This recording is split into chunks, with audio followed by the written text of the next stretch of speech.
राधे राधे मेरे प्रिय साथियों, आप सभी लोग जानते हैं कि शारदीय नवरात्रि मेरी कुछ माताएं बहनें अपनी ही घर में रहकर माता रानी के 9 दिन आराधना करती हैं और अपने ही घर में कलश स्थापना भी करती है। इस अद्भुत जानकारी में हम आपको बताएंगे कि आपको अपने घर में शारदीय नवरात्रि में कलश स्थापना कैसे करना है, वह भी सही तरीके से।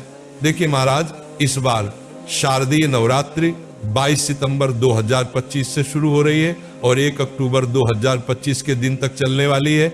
आप सभी को कलश स्थापना 22 सितंबर 2025 सोमवार के दिन ही करना है और इस दिन कलश स्थापना का शुभ मुहूर्त सुबह 6:09 से सुबह 8:06 के बीच का रहेगा। कलश स्थापना करने के लिए सबसे पहले आप अपने ही घर में एक चौकी लगा लें, उसके ऊपर लाल कपड़ा बिछा लें और कोई माता रानी की फोटो या तस्वीर चौकी पर विराजमान कर ले।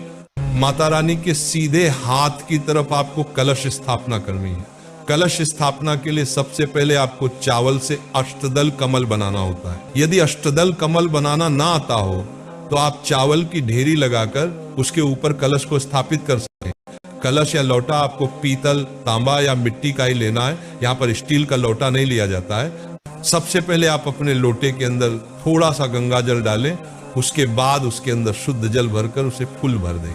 अब आप इस कलश को सबसे पहले कलावा बांधे और इसके ऊपर एक स्वास्तिक भी बना दें और इस लोटे के अंदर अब आप रौली डालें, एक हल्दी की गांठ डालें, एक दूर्वा डालें और आम के 9 पत्ते लेकर कलश के ऊपर सजा दें।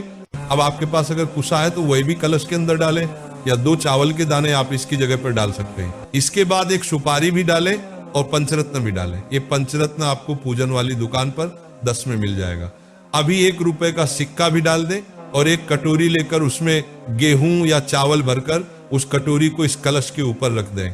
साथियों, अब आपको एक नारियल लेना है, जिस नारियल में पानी हो ऐसा नारियल लेकर आपको इसके ऊपर भी कलवा बांधना है या लाल कपड़ा भी बढ़ सकते हैं। अब इस नारियल का मुंह आप देख लीजिए किस तरफ है, उस मुख को आपको अपनी तरफ करके रखना है और यहाँ पर आपको नारियल खड़ा करके नहीं रखना है, लेट कर रखना है और यहाँ पर आपकी कलश की स्थापना हो जाती है। इसके बाद में आप माता रानी के उल्टे हाथ की तरफ दीप प्रज्वलित कर सकते हैं। उसके लिए भी आप चावल का आसान देकर उसके ऊपर दीपक को रख दें और इस तरीके से हमारे दीपक की भी स्थापना हो जाती है। अब जो भी लोग नवरात्रि के 9 दिन व्रत रखते हो चाहे ना रखते हो, आप इस तरीके से माता की स्थापना करके रोज उनकी सुबह शाम पूजन कर सकते हैं और माता का आशीर्वाद प्राप्त कर सकते हैं। प्रिय साथियों, अब हम आशा करते हैं कि आपको कलश स्थापना की सरल विधि मालूम पड़ गई होगी। अभी भी अगर आपके मन में कोई प्रश्न है तो आप हमसे कमेंट करके पूछ सकते हैं। आप हमारी ये वीडियो कहाँ से देख रहे हैं जरूर बताएं। राधे राधे प्रिय साथियों।